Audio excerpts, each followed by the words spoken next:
Hello, everyone, and welcome. Thank you all for joining us today for this live stream event.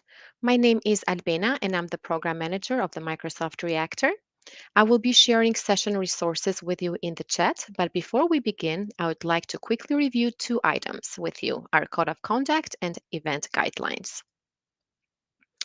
First, please take a moment to review our code of conduct.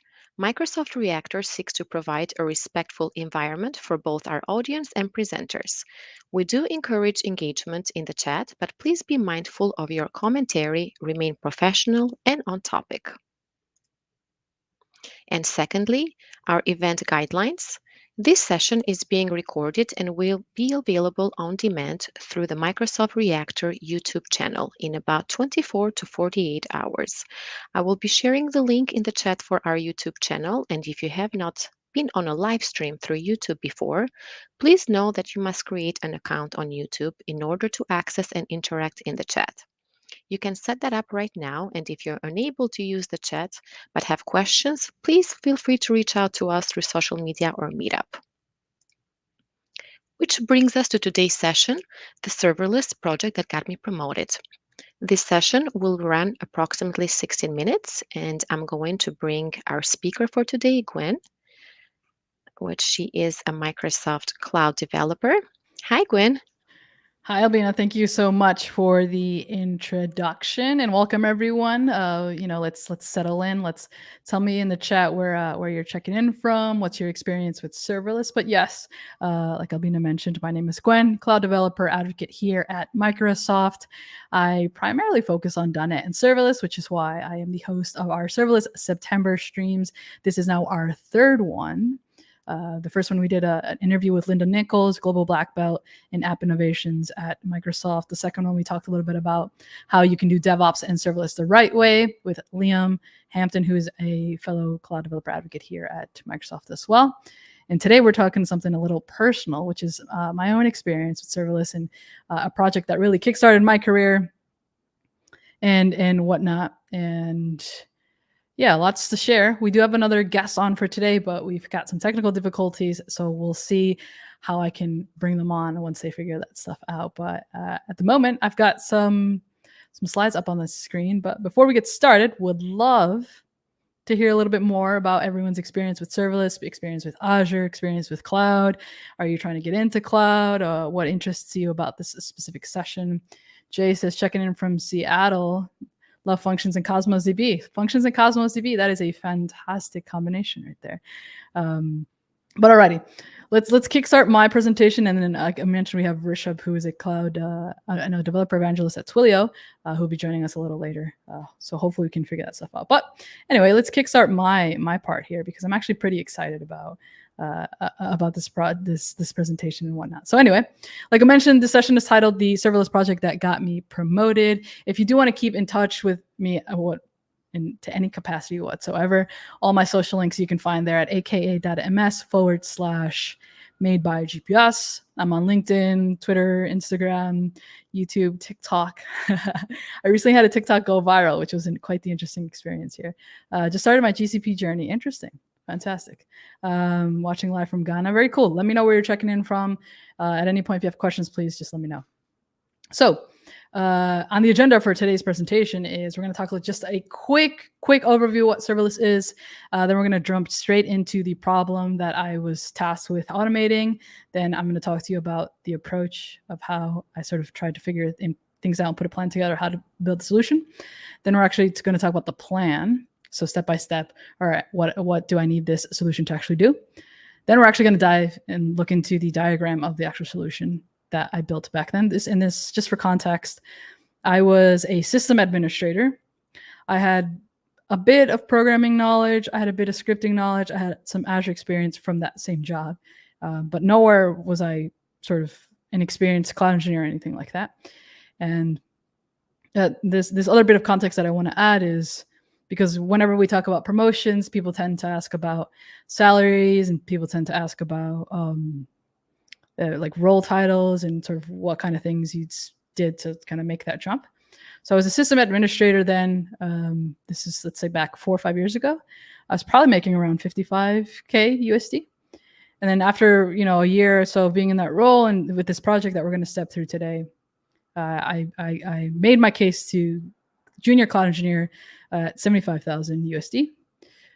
So that promotion was quite a big jump and a very big impact for myself.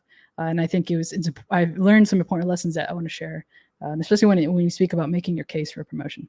And then finally, since this was a couple of years ago, I've gained some knowledge, especially in the serverless area. So there's actually one major improvement that I would make to the solution if I were to rebuild it in 2022.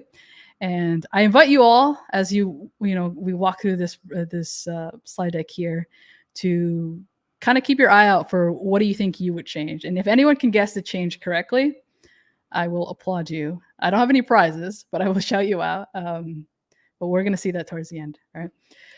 So let's kick things off with talking about what is serverless. What the heck is serverless?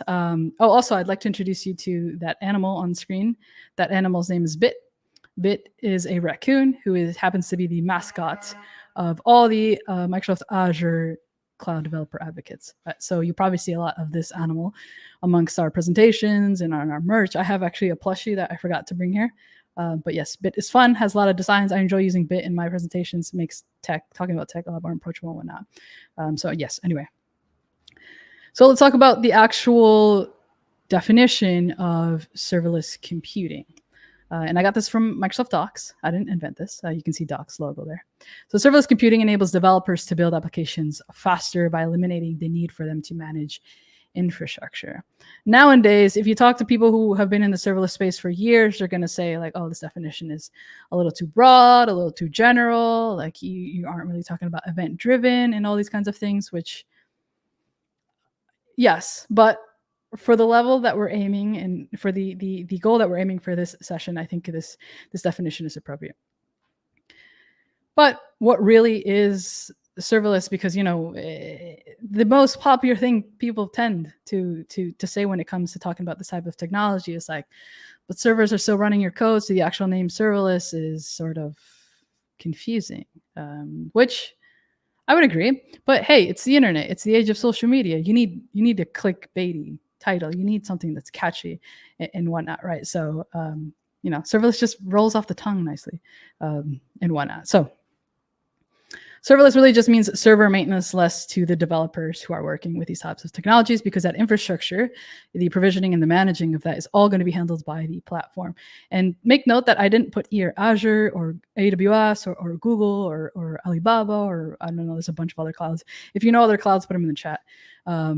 Because serverless is not platform specific. It's not something that can run just on Azure, just on AWS. Like, probably some of the most popular ones are Lambda by AWS. You have functions, obviously, by Azure, Microsoft Azure. And then we have, I think Google has cloud functions. And then there's now like serverless container services. You have container apps on Azure. You have, I can't remember the GCP one or the AWS one, but they all exist. But anyway, serverless is not cloud specific or platform specific, right? I guess it would be cloud specific, because you don't really have on-prem serverless, but it's not platform specific. Now, I did mention a couple of these services, like Lambda functions, cloud functions, and whatnot. And these are functions as a service, or FAS, or FAAS. But FAS is not the only type of service that you can find in this type of technologies. You can have serverless databases. I know Cosmos DB, someone mentioned Cosmos DB earlier today. Cosmos DB has now a serverless plan. Messaging, things like Event Grid also work perfectly with serverless in our serverless. Storage, if you use anything like blob containers, that's serverless storage as well, right? A lot of services that you're probably already using are considered serverless. So you could also consider yourself a serverless engineer if you're using some of these things at the moment. And finally, this last part, which I think is very important, especially to this specific presentation, is an entire application can be serverless or only a specific feature. So if you're trying to use Lambda or use functions or use cloud functions and whatnot in your existing workflows or workloads or your existing apps and website, you don't have to rebuild completely everything from scratch with one of these services. Like you can have a specific feature that will be developed on something with one of these services as well, right? As long as it is something that is short running. So it's not something that has to run for hours and hours every single day. And it's a very focused niche function and process, then that could be an ideal fit for something that you can develop with serverless as well here. Before I dive in here, let me see if our guest is available. Let's see if we can bring Rishab on. Hold on. Let's see. Let me add here. Hey, Rishab, can you hear me? Yep, I can hear you fine. How about me? Yes, I got you. We were having this Okay. issue with Rishab where we can only hear him on one side. Before I dive into the problem here, we're going to have Rishab as our co-host, and then we'll dive into his content a little bit after here. But Rishab, you want to do a quick 30-second introduction to yourself? Sure. So I'm a developer evangelist here at Twilio. I recently joined them. It's been almost 4 months now. Getting to know the DevRel side of things, how developer advocacy works, and since Gwyn is my best friend, who better to mentor me with advocacy. So yeah, I'm on the stream learning about serverless, just like all of you are here. And about the project, I kind of have a bit of context of this project, but today we'll see like a deep dive on the innovation behind it and why Gwyn chose serverless as a solution. So yeah, excited about that. I'd be curious, Rishab, if you know what changes I would do, like to the updated version. It's one big change, and I invite the chat to also think about this as we're talking through it. But I'll ask you later on before I show the updated diagram to see. But let's dive right back into this presentation. We'll have Rishab just hang out with us here. So anyway, so just for context, everyone, like I have the baby bit logo up here because put yourself in my shoes. Really want you to live this experience with me. I'm young into my career. I'm not really very confident in my skill set, but I'm excited, and I've got my manager that approaches me and says, like, when we have this process that we want you to build a solution end to end, he didn't say you have to use a specific service, you got to do it a specific way. I was kind of just tasked with this, right? So here, very grateful for the opportunity, excited, nervous, and things, right? So this is the context of this project, right? So let's talk a little bit about what the actual problem was that needed to be automated. So I had two colleagues that were spending their mornings manually submitting files to a website. And I've highlighted here words that I think are sort of key to this problem here. So they were spending their mornings manually submitting files to a website. And this combined 3 hours between both of them every single day and 6 days a week, because this is a process that needed to be done Monday through Saturday. This was in the energy industry. I don't know if anyone has any experience working with the energy industry, but they have all sorts of rules, limitations, very old processes as well, things that have to be submitted. It's weird because there's some stuff that has to be submitted like exactly 9:59 in the morning. And if it's 1 minute after, it's considered the next day, a bunch of different things. So if anyone has any experience in the industry, in the energy industry, let me know in the chat. But anyway, so the total was 18 hours of manual work a week, right? And I've actually got here a representation of my frustrated colleagues that, they just wanted to spend their time, this 18 hours of time that they have per week, doing things where they're actually working on the skill set that is specific to their role, and not just doing something that you could automate, something that was manual, something that was really sort of boring and whatnot, right? Wanted to spend their time more mindfully. And I think this is also important when we think about automation, because when we think automation, we think people lose their job. But if you work at the right place, you've got the right team around you, you've got the right management and leadership, they can turn that time that was saved into more mindful work for your team, which is what ended up happening in this process, which is great. But anyway, now let's talk a little bit about the approach. Again, still, young Gwyn, early in career, still baby bit here. But through conversation, I sat down with the team who were actually doing this process, and I'd figure out, okay, there's some key facts here that makes me think that I should use a serverless approach here. So anyway, first of all, again, this is our team here sitting in a co-working environment. But anyway, first of all, the whole process I knew for each file to be submitted would take a few minutes. So it wasn't a long running. It wasn't something that needed to run for days or hours or anything like that. So from them getting the file to submitting it to this website, it was a couple of minutes. So that's a key fact there. Then I also knew that these files could be processed independently. So none of these files depended on each other. It was one file, uploads, submit, done, move on to the next file, which is important. I think there was at that point when I first created the solution from 50 to 60 files, but the goal was to have more and more files depending on more clients coming in and whatnot. But again, order didn't matter. They didn't have to be done together. They just had to be processed at some point. Important here too. Another key factor that I found out was that each file had a username and a password that rotates each 90 days. So in order for whatever process that I was going to create, it needed to be able to securely access these credentials. And these credentials also needed to be in a place that we could, in a streamlined way, update them because they needed to be rotated every 90 days, right? So it was also important here. Then I knew that the files that actually get uploaded were generated by an existing system. And then these analysts, my colleagues, were downloading the files from the existing system manually. But I spoke to the lead engineer on that project, and then he essentially told me, like, yeah, we're just sort of generating them and not putting them anywhere. But if you gave me a place where you wanted them to go get saved, I could do that for you. So I was like, okay, cool. Key fact right there, too. So I know I could get the files to get, once they were generated, to go somewhere where I needed them to go. Mm-hmm. Very, very important part is the website where we were actually uploading these files to had an API. So if you are a developer, you do any engineering work, you know APIs are important when it comes to automating and having systems communicate with each other.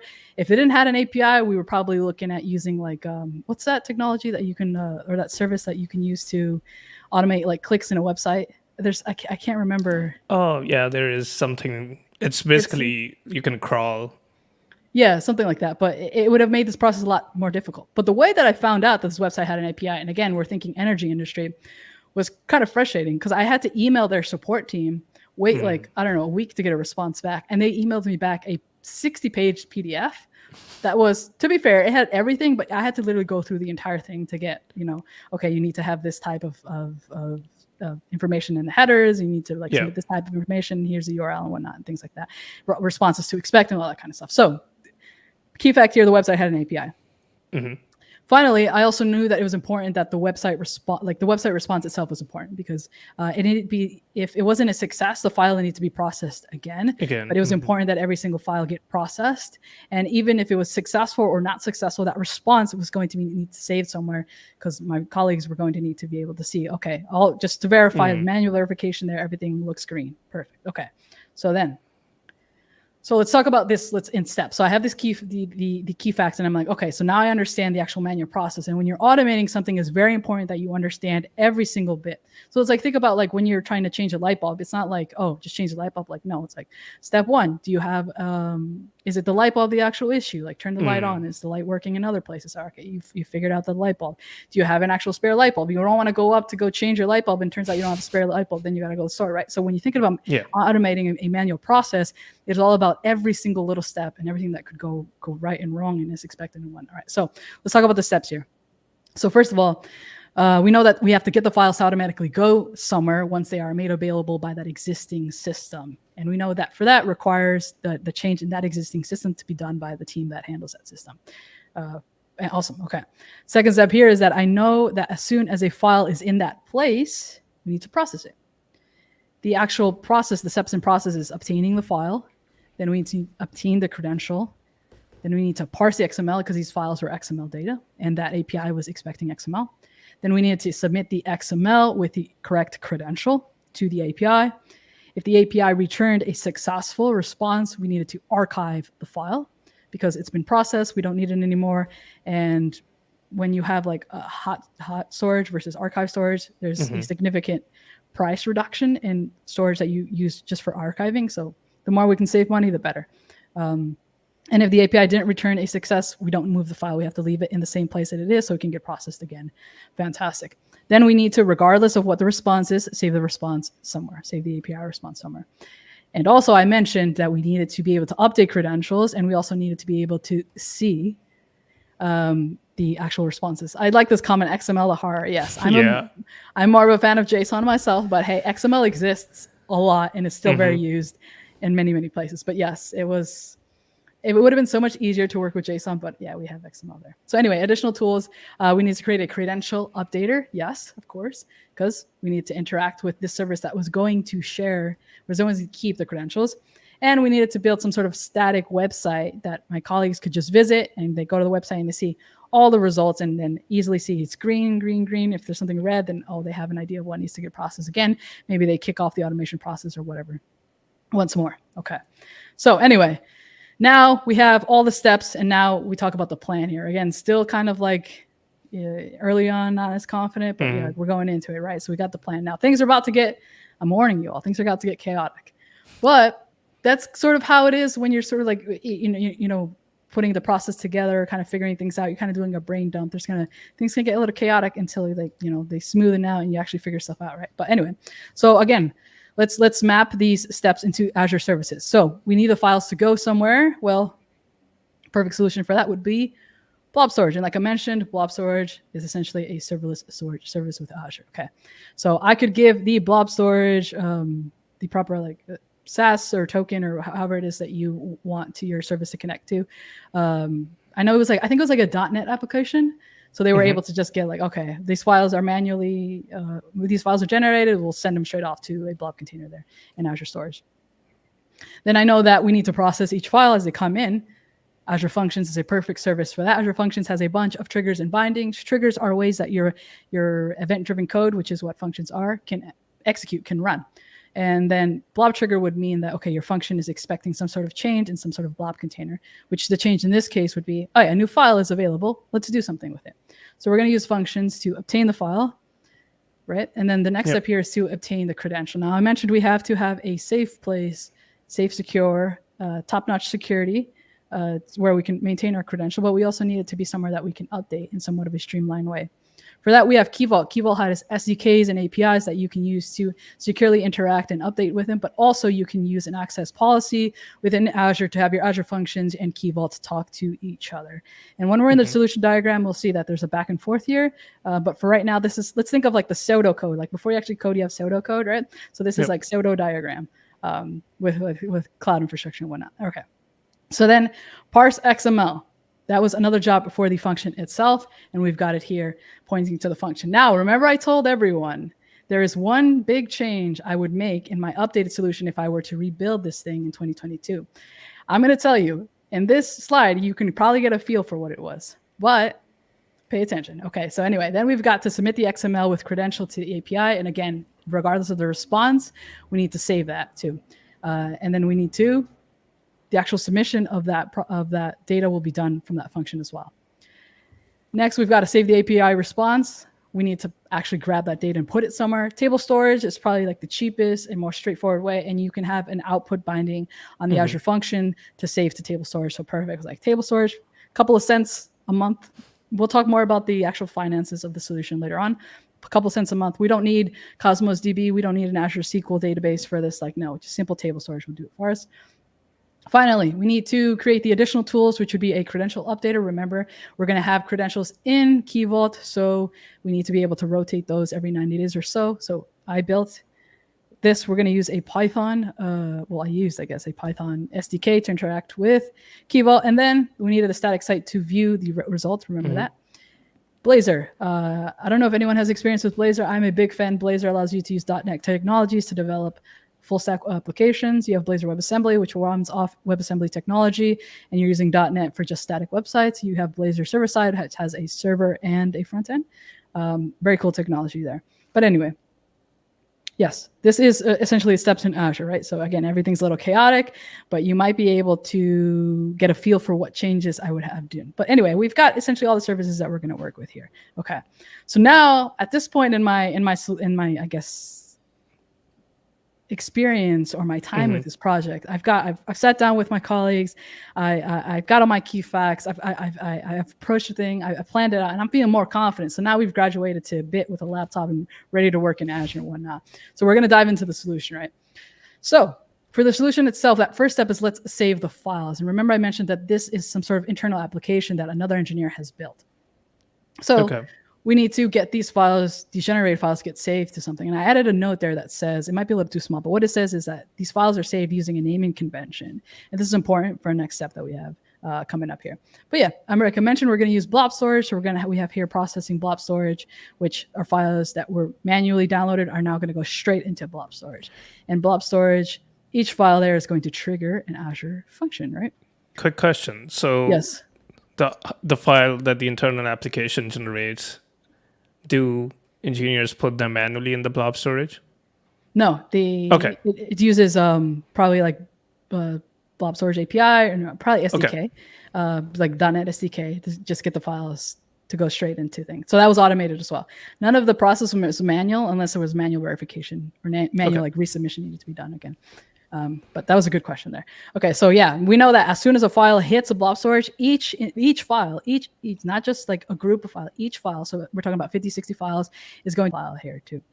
Now, remember that I said there was a naming convention, so the files were being saved, like, for example, I don't know, company name dash something .xml.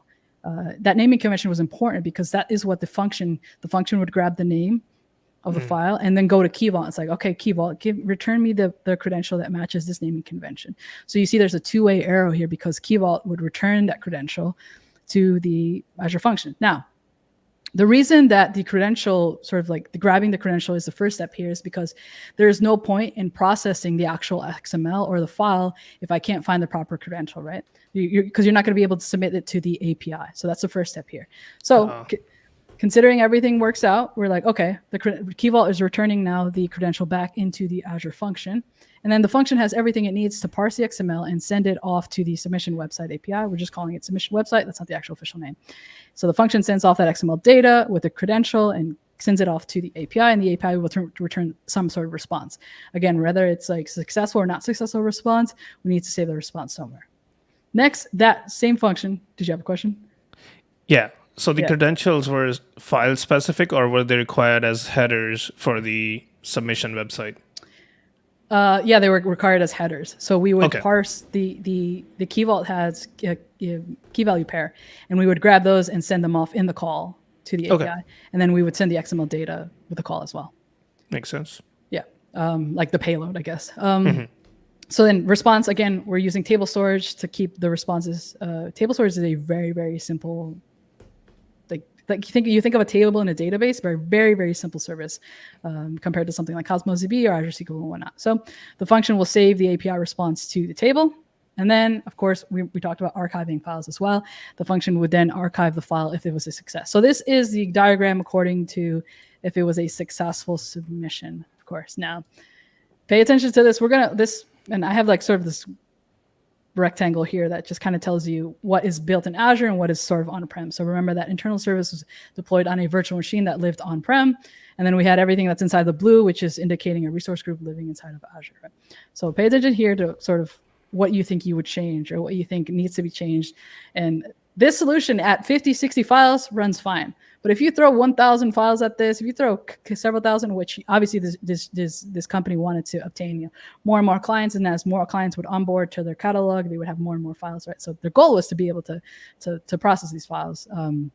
You start to hear performance issues with this current solution if you get into the several thousands of files. But anyway, if anyone has an idea in the chat, let me know. But anyway. Now, it's not just the solution itself. I mentioned that I had also built a couple of helper tools. So the first thing was building essentially a CLI that would interact with a Key Vault using Python. So if you used the CLI before, it was essentially something that said username, like update. I don't know. I can't remember what my prefix was, but it was like update Key Vault. You would provide the username and it'd tell you, okay, what's the new password you want to do, and then it would go into Key Vault and update that correctly. Rishab, you want to take a guess? Yeah. Let me have you take a guess before I show you the updated one too. Okay, cool. So that was the first. This was great experience using Python, using SDKs with Azure. It was a very straightforward thing, but it was my first time using Python in a professional setting, so it was a lot of fun. And it was something like pretty easy to run too. And then the next thing was a static results website, which I was using Blazor WebAssembly on the front end. And every time you would hit, and it was deployed on app service, I believe, or maybe it was even deployed on blob storage, just like a static site. So every time you would hit the website URL, it would go call an HTTP triggered Azure function that would get the results of all the table and parse it to JSON and return JSON back to the site. And then the site was a very simple static site. It would say the file name, success file name, or whatever the response was, and the time that it was submitted, and whatnot. I like someone says Azure Queue Storage. Okay, you're getting there. That's a good guess. I like that guess there. It's a good guess there. So anyway, now I want to talk a little bit just about making my case for promotion, because we work, we build, we upskill because essentially we want career advancement. We want more money. Like, there's nothing wrong in saying these kinds of things. But earlier, even before I was in this role, someone gave me some of the best advice that I've taken in my entire career, which is like, the people who promote you don't necessarily care about the tech itself, because the tech that you need to be able to work with will change like I don't know, weekly, monthly, yearly, whatnot. They care about how efficient you can be and how you can save them time and how you can save them money. So every time that I would try to approach a promotion, I would make sure I can talk in ways that like, oh, what was the actual outcome of my project? It's not like, oh, I implemented containers or I implemented serverless or I automated something. It's like, what was the actual outcome? What was the actual impact? We see mic drop bit here. You see this is bit dropping a microphone. It's pretty good. Yeah, I was very proud after this project because I had been talking to my colleagues. They were like, we have so much time left. Like this is all streamlined, that we know that this process is working and all these kinds of things. So I was very confident. But there's a one line here. If I had to summarize this project was, my solution frees up 18 hours of manual work a week and runs for under $1 a month. Now, I don't really know what the salary of there was like, but if we, estimate that they were making, I don't know, $50 an hour. It averages about $1,000 a month. You're comparing $1,000 a month to a solution that runs under $1. To be exact, the solution was running for 30 cents a month. But I just put $1 because it's a little bit more catchier here. But for 30 cents. And the functions execution was free because you have a grant, I think, per subscription with functions. I think it's monthly of 1 million executions. So the compute is completely free. This was just storage. And if I was probably a little bit more clever with the storage, I could probably save, but 30 cents compared to $1,000 a month, massive difference. And then after this, I was promoted, and then I spent a whole another year as a junior cloud engineer at this company, and got a lot more hands-on Azure. And then years later, I'm here working at Microsoft. But anyway, let's dive into the fun part. I wanted to see, someone said either that or Service Bus. So Rishab, did you want to take a guess? Yeah, I was gonna say some kind of queuing service. Okay. Yes, queuing messaging. So when we think of distributed systems, which cloud is all about, like the more distributed that you can make it, the more advantage you can take of different services in the cloud and whatnot. You're going to get the best bang for your buck and whatnot. So yes, we are talking about having a messaging service, and I would add another function because that initial function was doing a little bit too much. So I would now abstract away the archiving, so the actual moving of the files and the saving of the response to table storage to another function. And that way that initial function can scale to process as many files as it needs to without hitting like any performance issues. So in this case, I have event grids. I think Azure has event grids. You've got, I can't remember. We have like 4 different messaging services. I know someone mentioned Service Bus, Queue Storage as well.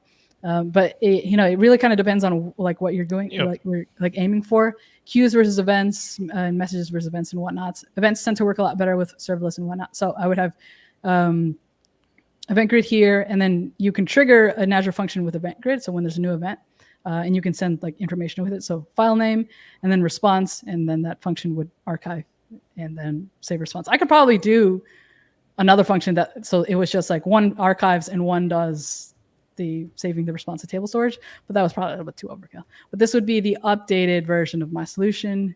And if I actually implemented it in 2022, I do want to put together a series that actually builds this, and like maybe we'll do a month or whatnot. We lost Rishab, but anyway, going through actually building this out, because it's a very straightforward. Once you actually know what you have to automate and whatnot, it's a very straightforward process.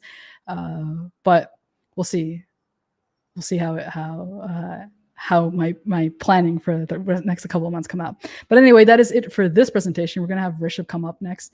But of course, if you have absolutely any questions, ask them in the chat. I'm going to kind of move into being the co-host here. But if you want to stay in touch, you can follow me everywhere. My username on every single social media is made by GPS. And yeah, let me see. What happened, Rishab? There you go. Yeah, I don't know. It just, like I just dropped. You got tired? And then...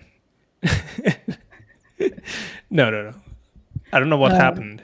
Probably my network. But yeah, having all these sorts of issues with tech, It's demo day. When it's demo day, it's like printers. Printers know that when you have to print something, they're not supposed to work. Yeah.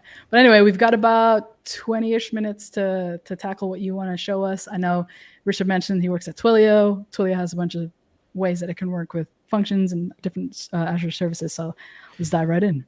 Yeah. I saw that someone mentioned they use Twilio with Azure functions. So that's what I was going to talk about today, is our trigger that we have for Azure functions, which will allow you to, have that SMS or voice capability using our APIs embedded into the Azure functions rather than, hacking a way of including Twilio into the Azure function, which I think is pretty good if you ask me, based on how easy the documentation is on Microsoft Learn. So yeah, if I can get my screen. While you share that, I'm going to be dropping answers and links in the chat. Someone asked if I could share the Python. I don't really have the Python script or the actual file, but it's just using the Python SDK for Key Vault. So I will send that into the chat. You can go check that out. It kind of gives you a quick start on how you can get that going. Let me add your screen. There you go. I see VS Code. Is that what you're trying to share? Yes. Cool. Okay. So yeah, a bit about myself. We talked about I'm a developer evangelist. I worked with cloud, both AWS and Azure primarily. I spent a little over 4 months at Google Cloud too. So, cloud is really where we kind of shine. We also have a podcast where we talk about all the cloud technologies. So go check it out. It's called Random Cloud Chats. But yeah, I'm guessing the audience is kind of aware of the dynamic duo we are here. Cloud duo. Yeah, the cloud duo. But yeah, let's get into the trigger itself. So I'll use the amazing extension that the team at Azure Functions have built, which lets us create a function locally. So we'll hit that, and you can see you must have a project open to create a function, which I don't. So we'll do create new project. And now, if I can get my personal files out of the way.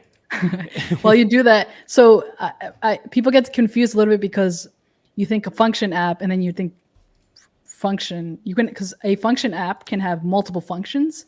But because those two are sort of the same word, it can get confusing. But right now what you're doing is creating a function app, and then you can create individual functions inside of that app itself. But yes. Thanks for clarifying. Yeah, it's confusing, and especially when you're doing demos. Yeah. So I just created a folder called demo. We'll pick Python since Gwyn mentioned Python earlier, and I'm not an expert in C#, so we'll keep that out. This is a good thing that you're showing here, because you have Python, you have JavaScript. I think you do PowerShell. You can have custom handlers, so you can use any language to use your functions as well. So we're not just .NET here. No. And so you can see how you have all these different kind of triggers. I know Gwyn talked about. I think your project included the blob storage trigger, right? The blob storage trigger where if a file is uploaded, it'll trigger the function. And then the other one was the HTTP trigger, which was being used by the Blazor website, right? Correct. Yeah, there's a bunch in here. Yeah. Event grids is the trigger that I mentioned I would use current day, but there's a bunch in here. A bunch of different options if you can get your events to kick your functions off. Definitely. So I was the thing that I wanted to demo today was a bit more,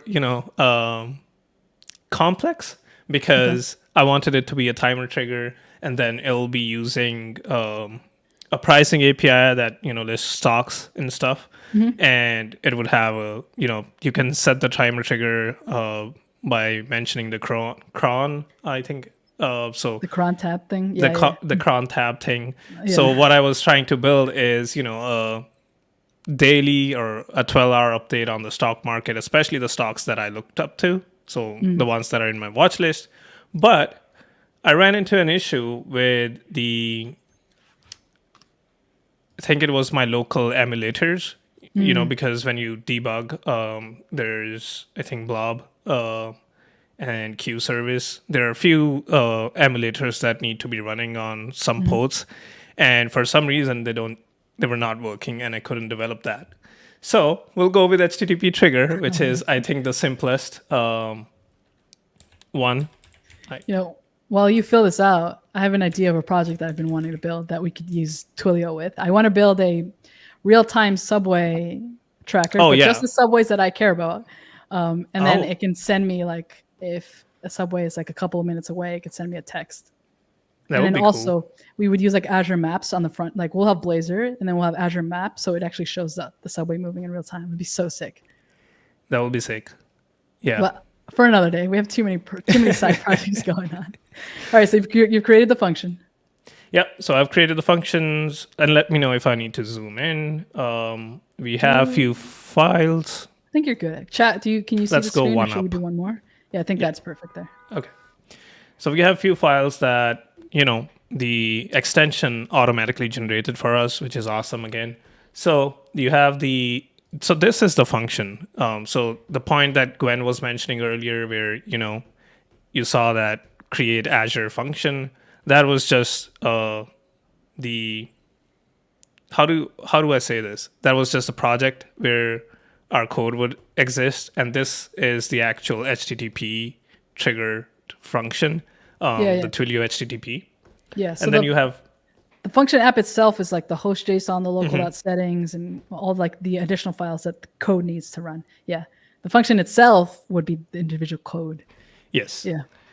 So all of these settings are in here, but if we go and look at the init.py, which is our HTTP triggered function, we can see it's a boilerplate template of, if you run this, you'll get a response of hey, and if you pass in a queries with your name, it'll say, hello, Rishab, this is HTTP triggered function. Executed successfully. Otherwise, it'll say that, you can pass a name as a query. So that's basically what it's doing. Now, if we look at the Twilio trigger, or Twilio binding, sorry, my bad. Bindings are ways that your functions can interact with other services, whether that be pulling information in, which would be an input binding, or sending information out, which is an output binding. Alongside all these triggers, you have storage, events, and whatnot. There's different services with different types of bindings, and then they're always developing more and improving more. Like I was recently looking at the Azure SQL one. There's no trigger for it yet because it's still in preview, but they have input and output bindings. Oh, okay. Yeah. Got some documentation here. I love it. Yes. So this is Microsoft Learn. And if you're, trying to explore Azure Functions, go check it out. Everything is in here, and you can see how many bindings they have. So you have triggers, and then you also have a lot of bindings available here. And then every language that, the Azure Functions are supported in, you would have a programming language example that you could use. So it did say that, create a function first, and then you can utilize this binding inside it. So the function.json is where all our settings related to the function are. So what we'll do is copy this over to our init.py demo here.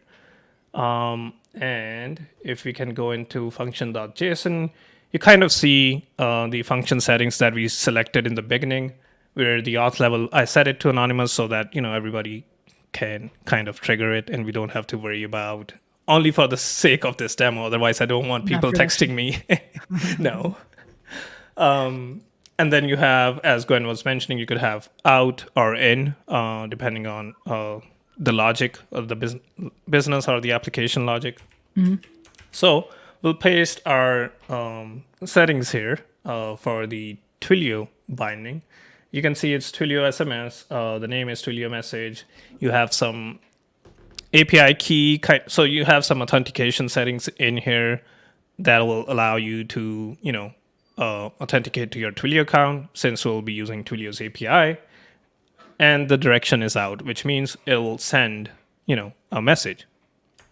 So if we save that, go back to init.py, open up our documentation again, and if you look at it, it's pretty simple. So, and we'll go over it line by line, Question for chat. Do I sound sick? You do sound a little sick. I was going to ask you off the air if you're all right. You've been traveling a lot. Maybe it's that. Yeah. I know if some of you have been following me on Twitter or Instagram, there was a 2.5 hour delay, and I was super tired. I wanted to get home. I got home at 1 a.m. and I think that was just too rough for my body. But yeah, you're here putting in the effort for all of us to teach us Twilio and Azure Functions. So we appreciate you. Yeah, but if I sound weird, it's because my throat is acting up. So we are importing a bunch of stuff at the top, so we are using the JSON. Azure Functions is important because this is a function.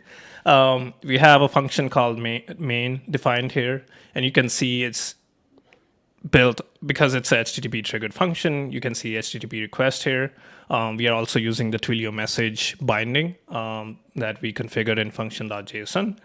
And you can also see there is a function out, and that will be sent as a message here as a string. So you might be asking where that is. So if you look at body, here's the body that says, Azure function texting. We could name it as, serverless live stream says hello. Perfect. And if you go back, so you have body, you have to, and then you also have the Twilio message. So there are a couple of things that the Twilio library uses. One of them is, the message. You could also do, the one cool thing I found is you could create an API with Azure Functions and Twilio binding is a lookup app. So you could ask for a number in your API, have a HTTP triggered API created in Azure Functions, put phone number as a query, and then it'll give you if a number is valid with area code and country and who the carrier is. Interesting. Yeah. So that could be important if you're collecting numbers and kind of want to see if a phone number is valid or not. But yeah. So there are a bunch of things. Again, I would refer to the documentation if you want to learn more about the binding itself. But basically, this just sends a message with whatever the message body we have in here. And also, it returns a success message saying message has been sent. Why are you both wearing caps? It's helpful to save codes in mind. I think I should try because I'm so poor. I started wearing hats because I don't like how my hair looks, and then it sort of like became my thing, so I kind of kept doing it. But then I listened to this podcast that says that if you're wearing a hat and you have like headphones on and you get kind of like tunnel vision to your screen, it helps you focus. I totally think it's a placebo, but then ever since then I felt like I can focus more, so that's why I wear hats. Oh, okay. Yeah. But yeah, me and Gwyn, we both kind of have a thing for hats and sneakers, so yeah, big time hat and sneaker fans. Anyway, back to the demo. Yeah, so you might be wondering what I was doing while we were talking. So the API credentials that we need to talk to the Twilio API, we need to store them somewhere. And in order to develop this locally, you can store them in local.settings.json in your actual function app, not the HTTP trigger. I won't be displaying what my account SID and you don't want to token expose your secrets to YouTube, Rishab? Yeah, I don't feel safe. Especially since I have ample of credits in that account. You don't want to share your credits to the world? I can provide you with some credits if you want to test Twilio, but not my account. So we have the account SID, we have the auth token. I'll fill in those values once, I'll stop sharing my screen. Yeah. Here's the number that we'll be sending a message to. What I'll say is I'll just save this as also an environment variable because I don't want to expose my personal number. So we'll call this, I don't know, 2 number. That sounds good. Just remember what you're saying with the math. Yeah. I've had sometimes I would be sitting on an issue and realize, I named the variables differently. Or it's a capital or something like that, or lowercase kind of. Oh my goodness. So frustrating.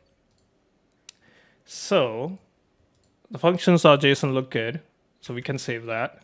And now I'll take this away and put in my info. Gonna configure it. Put in your info while I answer some questions here. Sure. So I like this that says, have your subway tracker run on a Raspberry Pi and set it next to the front door. So I think what I was going to do is I have a Magic Miro project. It's on my channel. It's essentially a Raspberry Pi Magic Miro. It's a two-way Miro, and I had it indoor. I wanted to rebuild that here at my new apartment, and then have essentially like the tracker data in the Miro as well. So when I'm getting ready in the morning, I have a good feel for like with the subways and whatnot. So, but I like this idea too. I've seen really neat stuff with like working with like the MTA subway API and having it display in real time. So, and with Raspberry Pis, there's just so much potential there. But this is a fantastic idea. What up, Jay? The homie Jay is here. Hey, Jay, fellow senior cloud developer advocate, Python expert at Microsoft here with the life hacks. It's more of a placebo. Let's not say life hacks. Jay also has a lot of content on Python and functions, so be sure to check that out. If you go to aka.ms/serverless-september, you can see our blog there. Here's another one. Let me know when you're ready. I don't want to take up all your time. Oh, sure, yeah.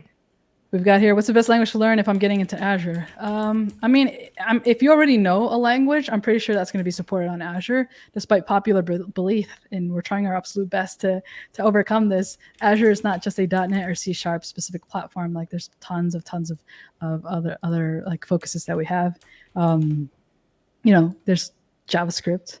There's Rust. My friend Liam, colleague on our regional cloud advocate team, is working a lot to get better support and more awareness for Go on Azure. There's a bunch of different ones. So the one that you actually know, I'm pretty sure you can get it to work in Azure there. Java and whatnot. Marco says hi. Hey, everyone. Rishab, you might know what this is saying here. I think is that bro? Just a sec. I'm trying to find my StreamYard window. Yes, that says, what the heck? Okay. Here it says, I love those things. I think this is referring to the Magic Mirror? The Raspberry. Oh, okay. Raspberry Pi? Let's see. Last one here. Sorry, came late to the talk. So you're creating an API that can be called within a React API. So right now we're demoing how to use the Twilio binding with Azure Functions. He's just setting up environment variables because he doesn't want to get doxxed on live stream. But earlier today, I talked about a solution that I built that got me promoted and whatnot. You can watch the recording, and I'll make sure everything's available after that. Working on a new one for ADHD Awareness Month. That's awesome. So this is, I'm assuming this is like a blog post or something like that. That's cool. I will be checking it out once it's available. Here's this one's for you, Rishab. Probably could provide more info on the Twilio credits. I've tinkered a bit with their API on some IoT projects and would like to learn more. The cool thing about Twilio is I know you all are always doing like hackathons or projects where people can win credits or people can use credits for the projects and whatnot. So I would say keep up Yes. to date with that. Follow Rishab. I'm sure he'll be sharing those opportunities as well. Mm-hmm. Okay, so you're ready? I'm almost done. And this is the last one. So what did I name it? Should probably copy paste it. Okay. Think I am ready. I made a little change and I'll mention why. Okay. So you should be seeing my screen again. Yep, CVS code. Yeah, so I did an import for OS because here it said 2, and I mentioned the key factor. Like we were referring this to as from number, whereas this is to number. So this is where my number goes in. And I had to, again, as Gwen said, I don't want to get doxxed. So I'm using the OS environment variable, which again, you can store in local settings.json. And then here in the settings for the actual Twilio binding, it was from, so I had to, change it to from number. It wasn't a true to number. Okay. So from number is like you can buy it from Twilio, right? So I think it's $1 a month for a number. So that's where your from number goes in. And if we go back here and make sure all of our files are saved, open up the terminal. Okay. And do func, as in function, start. Okay. Port 771 is unavailable. You running it already? Could be. Let me see if I have other You might have to close VS Code. open. Yeah. Okay, let's try it again. I don't think I have any other terminals open. Okay, cool. There you go. So we have it running on localhost 7071/API/Twilio HTTP because that's what our HTTP trigger was named. If we click this, and we are seeing some errors. 2 phone numbers not currently reachable using the from phone number.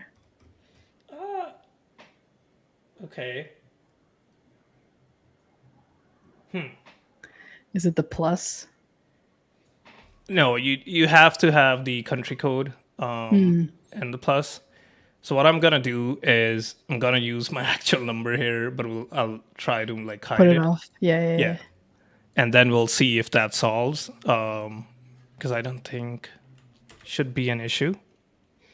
Okay, cool. This is programming, y'all. Yep. You just debug in Google until something works. Let me see. Are there any must certifications for cloud engineering? I mean, I wouldn't say there's any requirements or musts, but I would absolutely say that if you wanted to learn and you want to get certifications, I think going for like an associate level and then a specialty or a professional is probably your best bet. But you don't have to like collect them all or study certifications every month or anything like that. No. I had the AWS certified developer when I got from like help desk to sysadmin, and after that I didn't really have much of a need to study for certs. I learned a lot more on the job, but it definitely did help landing like that first role. But it's not a requirement or something that you absolutely have to get. It's like if you learn through like guided learnings, certifications could be a great benefit to you. Did you figure it out? Yeah, I'm doing a save now. Ivana's here. Hey, Ivana. Thank you for hanging out.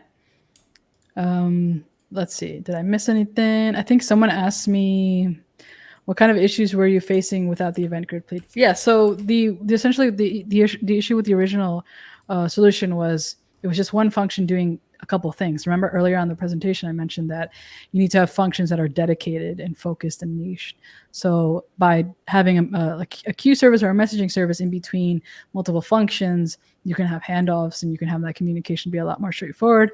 And then that individual function, since it's doing just one thing, can scale very well and just focus on that one thing. And then likewise, you have your other functions doing what they're supposed to be doing as well. All right, you got it?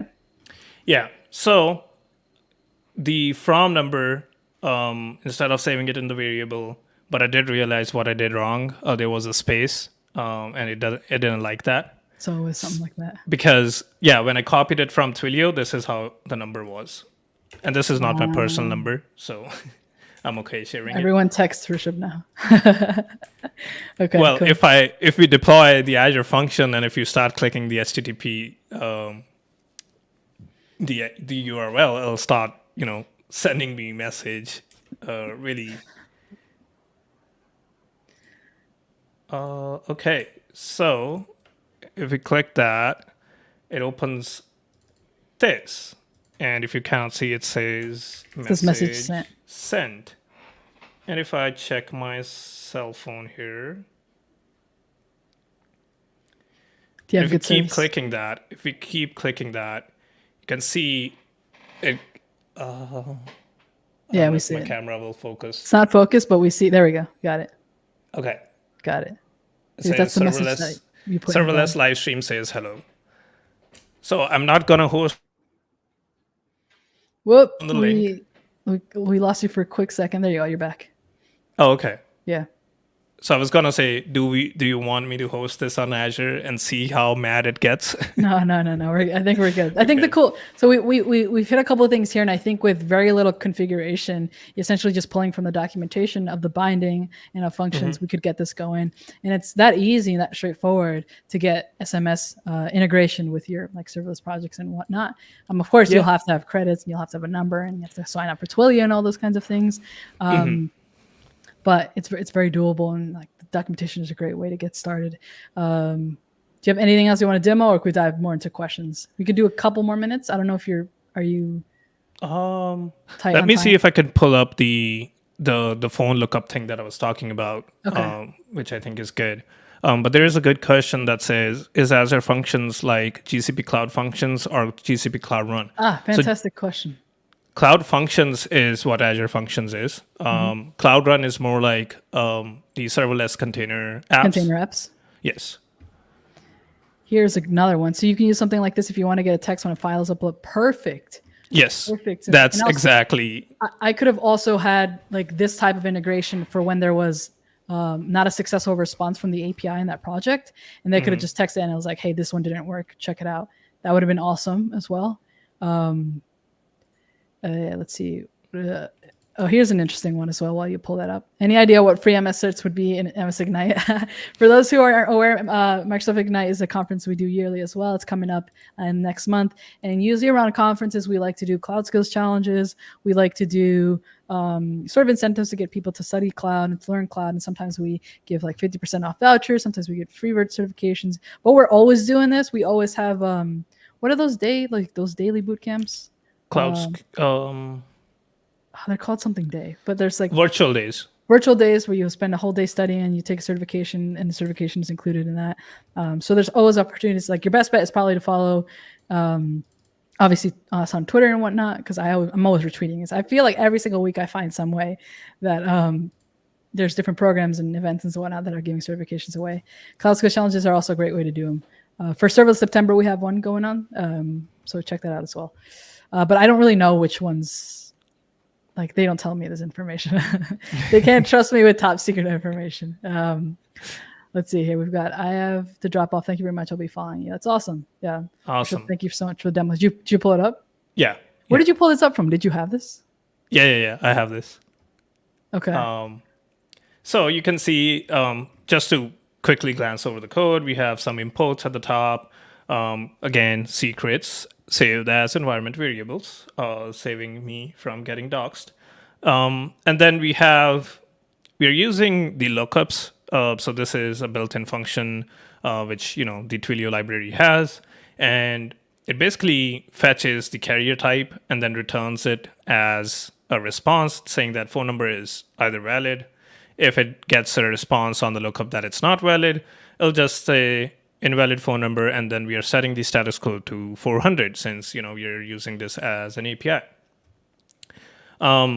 Else, there's also another else statement at the bottom. So if you don't pass a phone number, it'll just say you can pass a phone number using the query string. So I have it running right now, and if we open this Thunder client, which Gwyn recommended. As highly recommend that VS Code extension. It's pretty good. So if we copy this URL where our HTTP function is running, paste it here. The parameter was phone _ number, and I don't know. Let's put in my Twilio number since it's already public now. It's gone. Privacy is gone. Privacy is gone. Yeah. Okay. Curious, where'd you got this? Did you get this example from? This one? Yeah. This one is a blog post. Oh, sweet, nice, love it. Look at that. Yeah. So yeah, we could link the blog post down. I would just have to look it up. Okay, so I have my Twilio number here. So see how there are spaces. So this was what messed it up. Okay. So we have our GET request ready here. We'll hit send. So we get a status 200 OK, which means the API call was valid. It says phone number is valid, mobile country code is 311, mobile network code is 950, and the name is Twilio. SMS, it also knows what it's being used for. So yeah, that's how you can look up phone number. Interesting. Mm-hmm. Fascinating. I was going to give you my number, but then I was like, no, I can't. No. This is cool. We'll be sure to link either in the chat or I'll later up in the recording. I'll have it in the description. We'll share it out on. You can tweet it on Twitter or whatnot. But yeah, we've covered a lot here. Do you have any other thing you want to demo? Because I know we're right about time. All right, cool. Let's switch to full screen here. Let's wrap up with some of these questions. Here's one here. Silly question for GCP functions. I can use serverless VPC connectors to connect to VMs in a VPC. What is the Azure equivalent? VPCs are like VNets? Yes. Okay, so I know Azure Functions on the consumption plan, which is the way to get like the most savings when it comes to serverless functions in Azure, doesn't have VNet integration. But if you use your premium plan and any kind of other plans, so like dedicated and whatnot, you can have VNet integration and you have options to do that. But that's the only caveat with Azure Functions, like you'll have to be on a premium or above plan. And the consumption plan, which is what I usually recommend people to start with, and you can get the majority of stuff done. There's no VNet integration there. But I would sort of challenge you to kind of figure out if there's other APIs or SDKs that can get what you're looking, or like bindings or triggers to get done like what you're looking to get done, instead of having to like immediately jump to a premium plan. So yeah, there's that. Okay, I think we've covered every question here. Any final words here, Rishab? No, this was fun. Serverless September, I think we have been, Microsoft has been doing it for a while now. And Gwyn has always been part of it. It's always fun to collaborate on stuff. And, it's a good month. Learn more about serverless, create some hacky apps here and there. So yeah, it's been fun. I got to try that Twilio integration. We could do the Twilio integration with the crypto Blazor app that we did last year, remember? Yeah, we could add the real-time one. Yeah, that one's essentially built already. All right, cool. Anyway, so many ideas. Thank you all for hanging out. Be sure to keep up to date with us everywhere, and we'll see you in the next video session, whatever it is. We're always doing something. All right, bye everyone. Peace.